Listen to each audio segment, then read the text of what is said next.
whatsoever. I was working, doing research in... Those in 1983, multitasking graphic... Please raise your right hand and repeat after me. I, George Walker Bush, do solemnly swear. I, George Walker Bush, do solemnly swear. That I will faithfully execute the office of President of the United States. That I will faithfully execute the office of President Российской Федерации. Уважать и охранять права и свободы человека и гражданина. In the year 2001, the world stood divided between two dominant power blocks. On one side stood the United States of Atlanta, a superpower, states anchored on the Atlantic Ocean, serving as the liberal world order. Opposing them was the Eurasian Union, a vast continental alliance of major powers unified by a doctrine of centralized sovereignty and overwhelming military authority, emerging from the collapse of the old balance of power.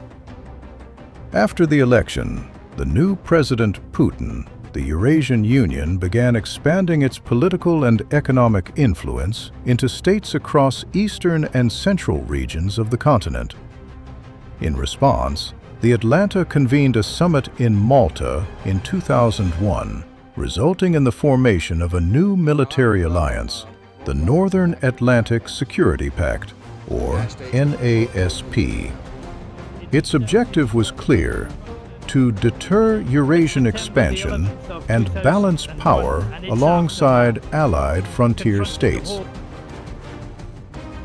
Between 2001 and 2002, Eurasian armed forces began large-scale troop movements. Tanks, artillery, aircraft, and strategic missile units were deployed toward the borders of NASP member states. Eurasia claimed these maneuvers were merely defensive exercises. However, Allied intelligence assessments were unequivocal. This was preparation for a large-scale offensive war. In response to Eurasian actions, the Atlanta and their allies initiated the largest military exercise since the Cold War, Operation Atlantic Shield. Coalition forces, led by the Atlanta, deployed infantry, armored division, aircraft, and naval task forces along Allied front lines. Tensions escalated rapidly. Armored units faced off at border checkpoints. Reconnaissance teams violated airspace and territorial boundaries until early 2003. Minor clashes erupted between patrol units on both sides. Then, an Allied E-3 Sentry warning aircraft was shot down by Eurasian Air Defense Forces. That incident became the spark, igniting a full-scale conflict between the two power blocks.